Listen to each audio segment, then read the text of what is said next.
"You can't help! Step back! This is secure personnel only!" The barked order rang out like a slap, sharp and public. The young soldier's arm sliced the air as he planted himself in front of the older man, blocking him outright. Palm open, voice clipped with urgency and authority. Boots kicked up dust as others scrambled past, the air thick with sirens, smoke, and the stinging tang of fuel. The chaos had cracked the order of the drill. Now it was all noise and blur. The man being stopped didn't argue. He didn't raise a hand or protest. He just looked forward, past the barricade, past the soldier's stance. His gaze tracked the smoke plume curling against the sky, the glint of light reflecting off the base of a grounded Black Hawk, and the thin orange thread of leaking fuel arcing from the fallen truck. He looked like any older visitor, gray in the beard, sun in the creases of his skin, dressed in civilian layers. But he wasn't frozen. His eyes moved. His breath slowed. His feet shifted. He was calculating. Behind them, a child cried. Somewhere to the left, a medic dropped a radio. The wind carried the scent of scorched rubber and burning grass. But the old man didn't step back, and he didn't step away, and someone else was watching. If you believe every veteran deserves respect, please subscribe, because every view helps this message reach those who need it most. The smoke hadn't yet cleared when he finally blinked, not in fear, but in calculation. The old man stepped sideways into a sliver of shadow cast by the side of a supply truck, out of the immediate panic, but still facing the danger. Behind his posture, behind the stillness of his hands, was a kind of weight that did not belong to most civilians. And yet, that's how they saw him. A man past his prime, a visitor, a guest with no place near active command. They didn't know him. His name was Frank Coulter, 67 years old. Retired Master Sergeant, United States Army, 32 years of service, 13 of those in search and rescue. Before the base had been renovated, before the hangars were reshaped and the gravel runways replaced with composite mesh, he had trained here, led drills here, lost men here, and now, decades later, he had returned quietly, just a relative on a family day, no ribbons, no salute, no announcement. He carried no bag, no credentials, only a folded windbreaker over one arm and a faded cap with an old airborne insignia barely visible under sun-bleached fabric. The type of item most younger personnel wouldn't recognize or wouldn't dare presume to ask about. He walked the base as if listening to something beneath the gravel, each step careful, not because of age, but because of reverence, like the ground still remembered. Frank had arrived earlier that morning, riding passenger in his nephew's family van. They had laughed about traffic, about directions, about old base signage that no longer existed. His nephew's wife had handed him a bottle of water, and their daughter, barely 7, had asked if the planes would fly today. Frank had smiled at her then, a soft, quiet smile that didn't reach both sides of his mouth. "They'll fly, sweetheart, if the wind's right." Once inside the gates, they split off. His nephew went to the welcome tent. Frank didn't follow. He kept to the periphery, walking past the older barracks that still bore rust at their joints, nodding once at the statue near the old parade circle. Nobody stopped him. Nobody looked twice. That was fine with him. He wasn't there to be seen. Near the west tarmac, he'd paused when a junior soldier crossed his path too quickly, nearly dropping a case of equipment.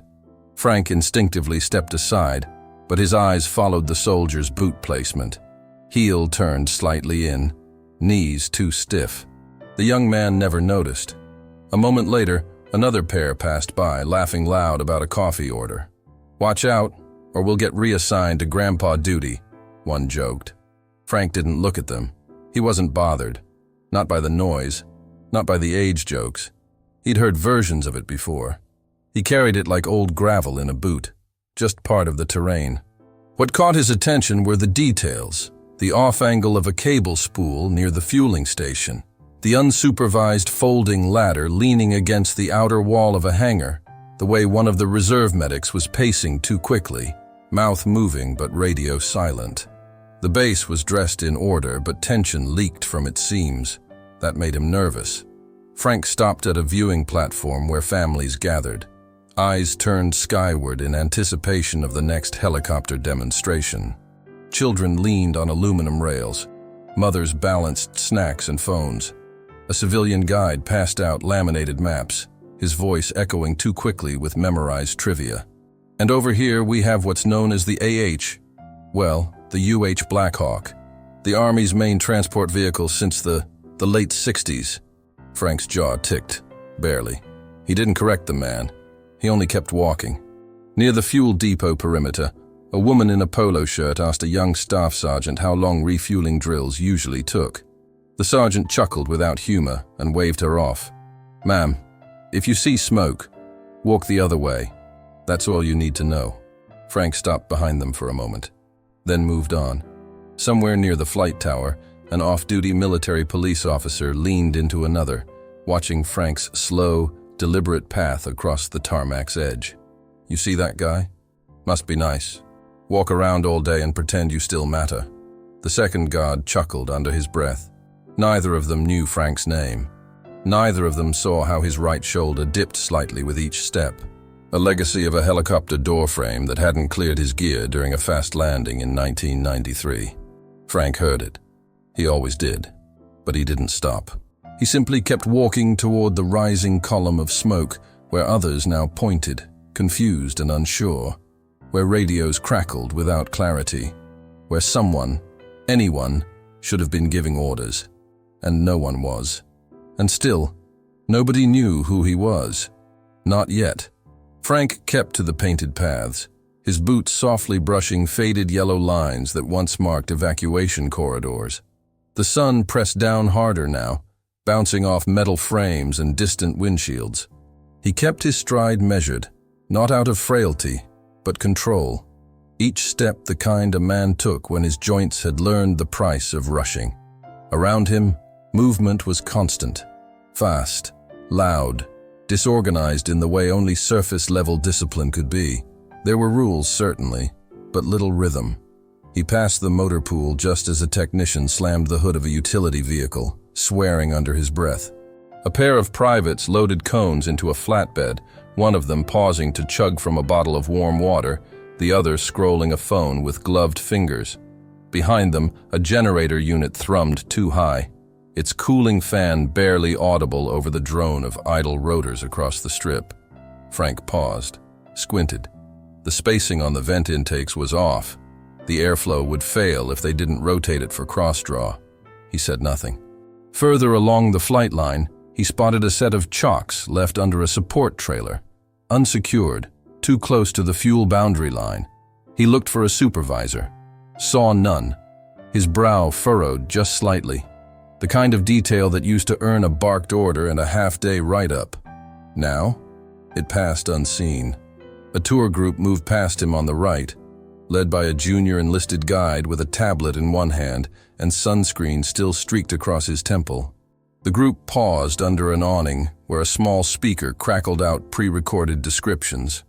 This base was originally built in 1961, and over time has served various support and training roles for the, National Air Defense. His voice trailed. He glanced nervously at Frank, standing just nearby. But Frank made no move to interrupt. He wasn't there to embarrass anyone. He adjusted the brim of his cap and continued. A corporal standing post at the adjacent hangar gave him a once-over, head to toe, then leaned toward a fellow soldier. "That guy's not credentialed. Civilian, maybe. Or just another retired windbag hoping to tell stories." They both chuckled. One mimicked a limp with exaggerated flair. Frank heard it, heard the laughter, heard the way it lingered a beat too long. Still, he didn't respond. Not 10 steps later, a woman pushing a stroller waved him aside without a glance, needing space on the narrow path. He moved. He always moved. Not because he had to, but because it was easier than asserting himself where he no longer had title or uniform. He watched her disappear toward the commissary tent. Her child had a toy helicopter gripped in one fist, its rotor bent backward. Frank came to rest at the far edge of the display area. A small section had been roped off to show a grounded bird, the Black Hawk meant for today's flight demo. Its propellers were still, its windows clean, but its undercarriage hadn't been properly cleared of yesterday's moisture. The dew line was visible in a faint pattern against the tail joint, which meant someone had skipped inspection. Again, he said nothing. He stood there for a long time, eyes drawn to the subtle sheen of heat rising off the concrete, to the way the exhaust haze from the nearby generator pulsed just slightly wrong. There was a difference between chaos and neglect. He'd seen both, but what he sensed now was worse. Assumption. Behind him, someone muttered too loud, too close. "Look at this one. Takes 10 minutes to cross the damn yard." Another voice laughed, not mocking but dismissive. "Let him be. Probably thinks he's guarding the place." Still, no one stood. No one stepped forward. Not yet. The smoke began to rise in earnest. It started as a faint smear across the sky, but by the time Frank turned back toward the fueling depot, it had thickened into a wavering black column. The sharp scent of scorched fuel oil laced the breeze. Nearby, the volume of movement began to shift. Radios clicked, voices tightened.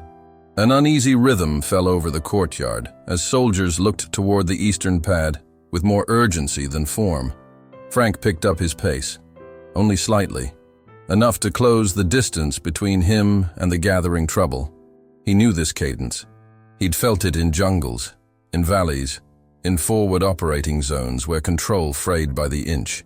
It was the shift between readiness and reaction, the moment when too many people looked at one another, waiting for someone else to speak first. He crossed toward the fueling boundary just as a short-range truck stalled near the spill line. Its engine hissed under the strain. A gloved mechanic banged the hood with the flat of his palm, trying to signal someone, anyone. Frank raised his hand, motioning once, a sharp gesture, toward the open side panel of the fuel valve. He saw it clearly now. One of the lines wasn't just loose, it was arcing. Minute sparks snapped beneath the seam, barely visible in the open sun. He stepped forward. An officer near the tape perimeter turned toward him, face flushed, voice hard. "You're in the wrong place, old man. You're going to get hurt. Move back. Now." Frank didn't argue. He pointed, once, toward the cable with 2 fingers, hand steady. "That line's arcing. You've got about 90 seconds before containment fails." But the officer didn't even follow his gesture. He took a step forward, posture inflated with command. "I said go. This isn't a movie. Move. Back." Frank paused, eyes steady. He didn't move this time, not yet. A woman, civilian volunteer, clipboard clutched to her chest, stepped forward from the side, voice low but earnest. "Sir, maybe he's right. Shouldn't we check?" The officer cut her off with a raised hand and turned toward her with cold authority. "Ma'am, please, don't interfere. This is an active zone. Step back." The woman hesitated, glanced at Frank, then retreated. Frank stood silent. A single gust of wind blew a curl of smoke down toward the base of the helicopter's landing gear. It coiled like a warning. He felt the heat on his forearms. The fuel's shimmer stretched thinner now, just enough to spread but not enough to draw attention unless you were trained to see it. Another private ran past, nearly colliding with Frank. "Sir, civilians aren't allowed. Please move to the family safe zone." The boy looked barely 20.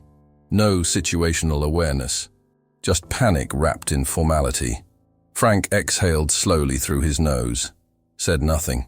His fingers flexed once against his thigh, not out of anger but readiness. Behind him, a medic crew fumbled with a stretcher they hadn't yet deployed. Their commander was shouting into a hand radio, but the message wasn't landing. Interference crackled, orders blurred. The base, for all its modern gear, for all its automated checklists, was failing in slow motion. And Frank was still outside the tape. Still dismissed. Still unseen. He took a step back. Not because he was retreating, but because he was watching. Calculating, waiting, like a man who'd seen enough bad timing in his life to know when it would run out. The officer who had pushed him off turned back to his unit. "Clear the southern line. Keep spectators away. That includes the tourists." And with those words, with the word tourist ringing in the air like a slap, Frank became invisible again. Just another old man with no business near the flames. The tape line had been extended now, marked hastily with cones and shouted warnings, forming a barrier that kept civilians and visitors at bay. The noise of the compound climbed louder, overlapping calls over open radios, officers speaking in fragments, the churn of movement that no longer followed a plan. Still, Frank remained near the edge, untouched by the panic, but drawn deeper by its rhythm. He removed his cap slowly, tucking the brim under his arm with care. Not out of habit, but respect. Respect for what could go wrong when timing failed. He moved to the side of a decommissioned ammo truck now used as a supply display. It gave partial shade and a clear view. His eyes weren't on the smoke anymore. They were fixed on the flags. A row of standard-issue American flags posted around the operations zone, meant for ceremony. But Frank watched them for another reason. For the direction the wind pushed them, for the speed of the flap, for how high the ripple climbed before falling slack again. The air had shifted. One hand touched the panel of the truck beside him. He leaned slightly forward, fingers brushing rusted metal, and drew in a slow breath. He could feel it now. The building pressure.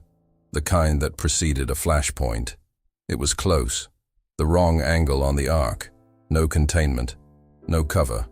They were seconds from an uncontrolled ignition if someone didn't reroute or kill the pump. Still, he didn't raise his voice. He didn't bark orders.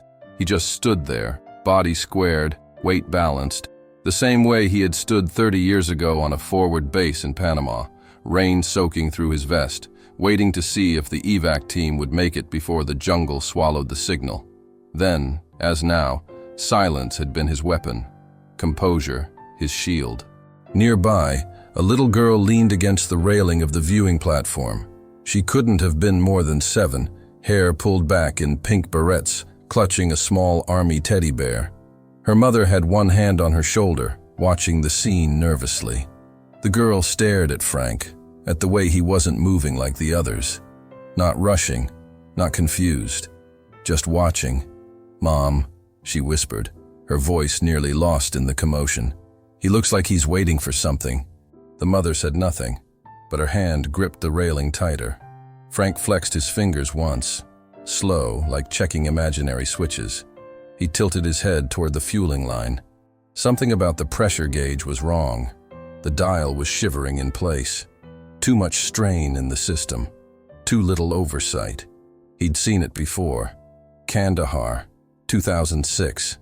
Field refueler left on overnight. No rotation crew. 4 men injured.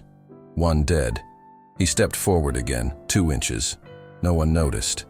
The same officer who had shouted at him earlier passed by again, voice sharp into his comms. "We need clearance from Tower 3. I don't care what the captain says. I need a lockdown on the east quadrant. Now!" His eyes slid past Frank like he wasn't there, like he hadn't ever been. Frank's hand moved, the cap now tucked under his armpit, his right arm slightly lifted. It was almost a salute, but not quite. More like muscle memory, an echo of a posture ingrained too deep to forget. The kind of stillness that only comes when a man has practiced control longer than most others have been alive. And a few feet away, someone was watching. A presence standing still amid the movement. Eyes narrowing, breath caught halfway in the chest. Recognition didn't come with a name yet. Only posture, only poise. While the rest scrambled in noise, Frank Coulter stood alone, unflinching, the only one already braced for what might come. Captain Jalen Burke stepped out of Hangar 2 with a report folder tucked under one arm and sweat lining the collar of his uniform. The heat hit him immediately, the kind that rose off the tarmac in layers, distorting the view just enough to make lines blur. His gaze swept across the operations yard, brows knitting at the sight of smoke still licking upward from the refueling zone. It wasn't thick enough to mean flame, but it was wrong. It was persistent. He slowed his pace. Something was off. The radios were all active, One voice layered over another. Officers clustered near the perimeter, issuing orders without alignment. Flight personnel looked uncertain. Ground crew too frantic. It felt like a machine with one gear stripped, still turning, but unstable. Burke reached for his comms but paused mid-motion. Across the compound, maybe 30 yards from the fueling truck, he saw him. One man, standing apart from the crowd. Not moving, not hiding, not engaging, just watching. Burke's eyes narrowed. The older man wore plain civilian clothes, worn jeans, a faded khaki shirt tucked with precision, and a cap that bore insignia so faded it looked like it had weathered 3 wars. No badge, no lanyard, no rank to read. But it was the way he stood that caught Burke's breath. There was no casual weight shift, no fidgeting. His back was set, his shoulders squared, one foot slightly ahead of the other, head tilted toward the wind. And his right hand, barely visible from where Burke stood, was twitching at his side, not shaking, not nervous, rehearsing. Burke recognized the motion instantly. A checklist, a rescue sequence, a silent countdown. He turned to his aide without taking his eyes off the man. "Who is that?" The aide glanced up from a screen. "Just a visitor, sir.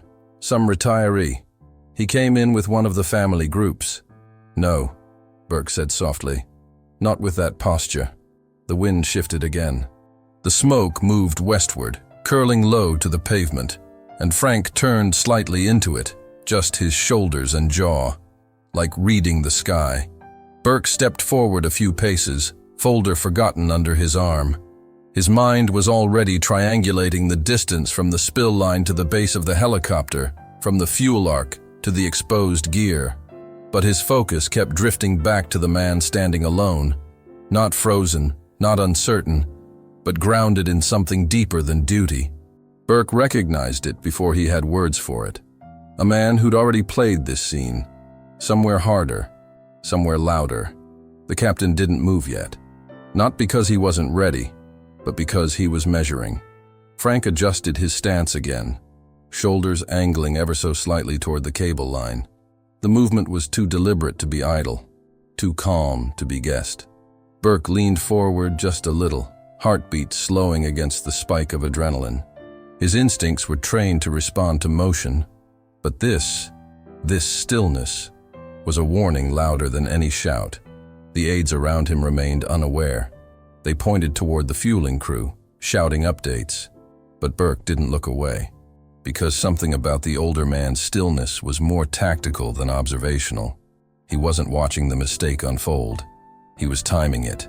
"Shut down the pump." The voice cut through the churn like a clean tear in fabric. Not loud, not angry, just perfectly placed. Captain Burke froze mid-step. He turned sharply, eyes locking on Frank Coulter, who had spoken from just beyond the rope line. No hesitation in his tone, no uncertainty in the weight of it. It wasn't a suggestion. It was the voice of a man giving a final instruction before the worst happened. Burke stepped toward him fast. "What did you say?" Frank lifted his chin, eyes steady beneath the brim of his cap. "That cable's sparking. Your secondary valve is already submerged. If you don't kill the flow, the ground crew's going to catch the first wave of heat. Then the helicopter goes. You've got less than 60 seconds. Burke looked past him, squinted, and saw it. Not just the flicker of the arc now, but the slow crawl of fuel licking toward the landing gear, thin and nearly invisible under the glare of sunlight. A creeping shimmer only visible if you knew where to look.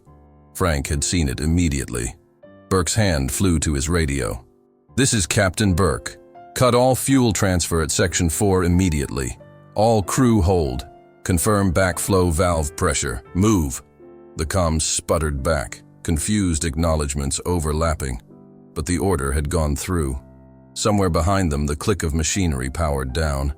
A faint hiss stuttered in the air. The truck stopped vibrating. Frank took a step forward. The officer who had snapped at him earlier spotted the movement and broke from the line. "Hey, sir! I said back away from the—" Burke raised a single hand. Flat, firm, no drama, just final. "Let him through." The officer halted. No argument. Just confusion painted across his face as Frank Coulter walked, not hurried, not dramatic, past the tape line. His boots made almost no sound on the pavement. He moved like a man walking through smoke he'd known before. Frank approached the refueling vehicle without fanfare. 2 ground techs looked up, startled. One of them was mid-kneel near the shut-off panel. Frank didn't bark at them. He simply held up 2 fingers, crisp, sharp, with his palm angled slightly outward. Universal signal for stand down. Eyes on me. The men responded instantly, almost reflexively, like they'd been trained by him long before they ever met him.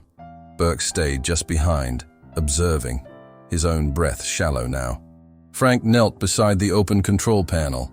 The line was hissing gently, the arc gone, but the tension still hot in the air.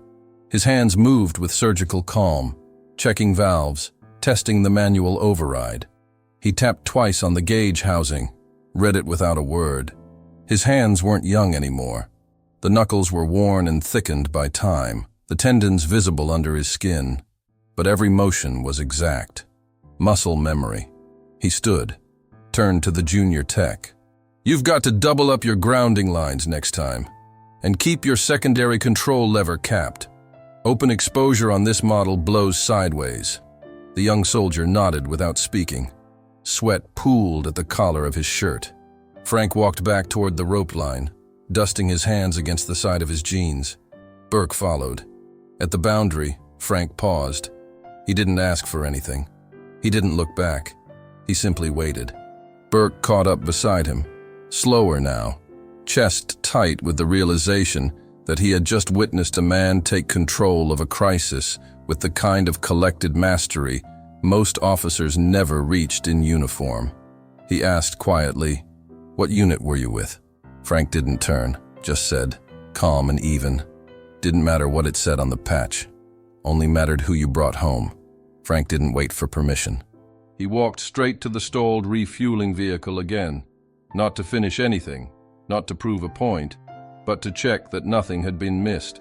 His eyes moved like clockwork, scanning not just the hoses and seals, but the faces of the crew, watching their shoulders, their breathing, the way they held their tools now. The panic was gone. The dust was still in the air, but the chaos had stilled.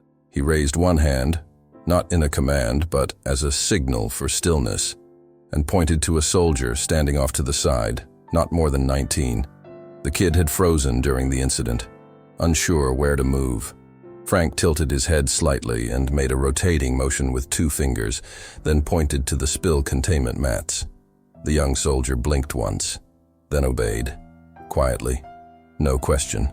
From the other end of the tarmac, Captain Burke watched it unfold. He hadn't ordered anyone to follow the man's lead. He didn't have to. There was something in the way Frank moved. His gravity didn't demand attention. It earned it. A dozen sets of eyes were on him now, not gawking, not curious, just focused, silent. Frank stopped at the center of the crew zone. The helicopter loomed behind him, unharmed. Its rotors clicked slowly in the wind, inert now, but eerily present. He looked up toward the command balcony, where officers were still gathering, voices lower than before.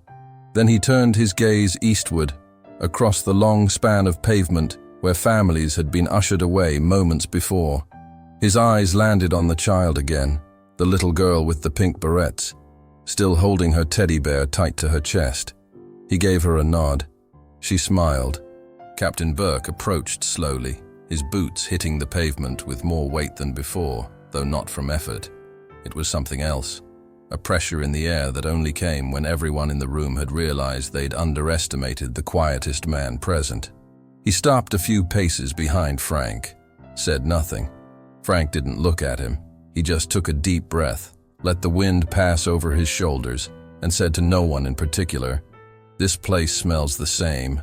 Fuel and sunburned rubber, like something just finished, or something's about to start." Burke didn't speak right away. He just stepped up beside him, mirroring the stillness. Then softly asked, "What year were you last here?" Frank answered without shifting, 1992. Different tarmac, same sky. Burke nodded. Then, almost as an afterthought, said, "You ever run air evacuations?" Frank tilted his head slightly, like a mechanic inspecting an engine he already knew by heart. 4 tours in. Mountain lifts. Flood rescues. 1 mudslide evac. Why? Burke offered a half smile. Because the way you signaled that containment team, I've only ever seen it taught in mountain ops. Frank met his eyes then. Quiet. Firm. We didn't have time for radios back then. 1 look, 1 signal. That's it. And for a second, just a moment, something passed between them that required no explanation. The bond of men who understood that leadership wasn't volume. It was presence. Burke turned back toward the crew, who were now working with more precision than they had all day. No more shouting, no more wasted motion. Someone at the edge of the field murmured, "Who is that guy?" The answer came not from a mouth, but from the shifting stance of every soldier within line of sight. They were standing straighter now, listening harder, not because they had to, because they wanted to.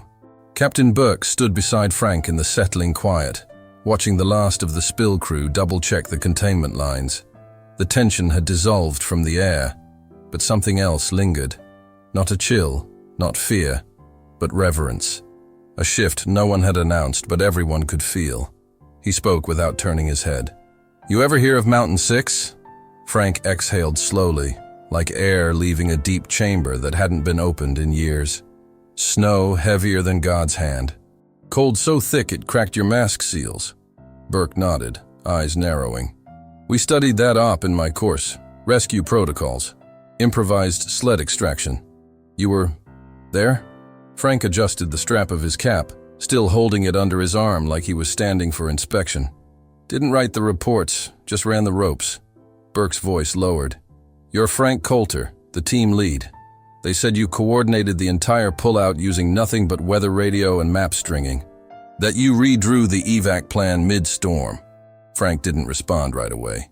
Just looked out across the tarmac, now cleared and humming only with the residual sounds of idle machinery. We lost 2, he said softly, but we brought back 21. One of them died later, hypothermia. Never forgave myself for that. Burke shook his head. They still talk about it. We were told nobody should have made it out alive. Frank's jaw tightened. Yeah, but we did. Behind them, the younger soldiers had begun to gather at the edge of the barrier, not in formation, not called, just drawn. The ones who had seen him signal the ground crew now stood with their helmets off, arms resting at their sides. A few more had joined them, quietly, like shadows gathering around a campfire they didn't want to disturb. Burke turned to face them. He called out, not loud, not theatrical, just clear. Some of you heard this man being told to move back, to stay out of the way.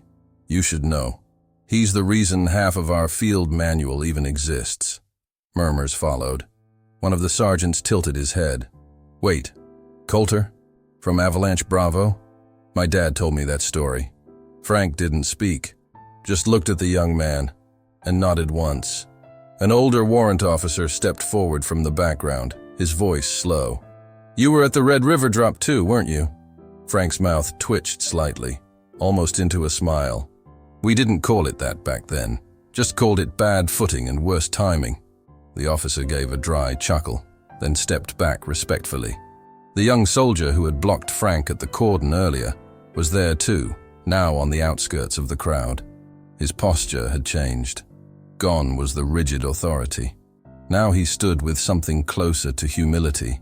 His eyes locked on Frank, then slowly dropped to the ground. Frank caught the movement but didn't punish it. Just looked at him with the same even gaze he'd held all along. Not angry, not bitter, just present. Burke stepped forward slightly, looking across the assembled personnel.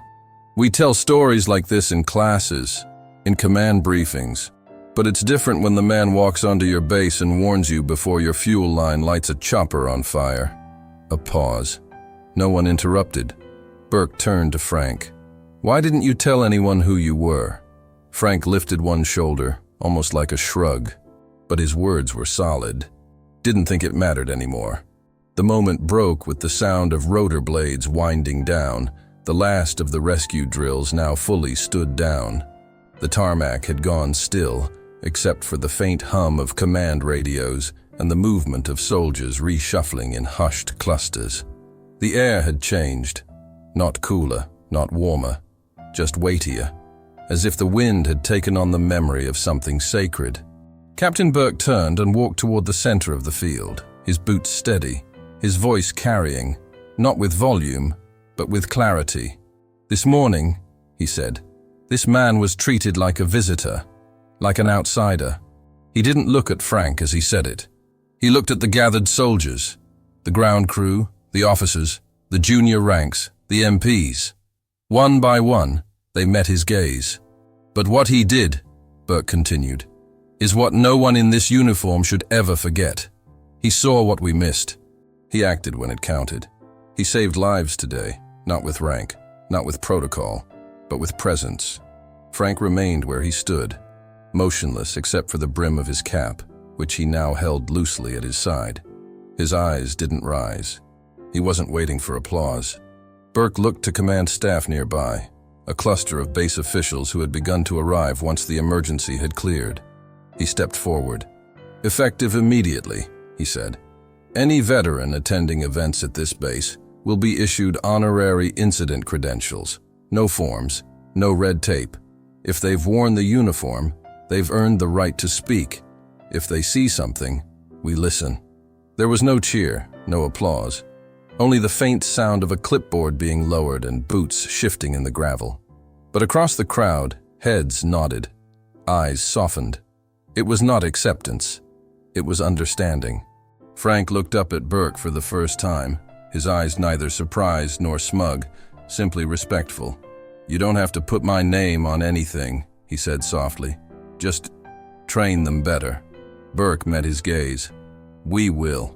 Behind them, a civilian family stepped tentatively forward, the same one Frank had gestured to earlier. The little girl still held her bear. Her mother whispered, "Thank you, sir." Frank gave her a small nod. "Stay curious. That's how we keep each other safe." And the young soldier who had once tried to push Frank back stood further off, shoulders set low.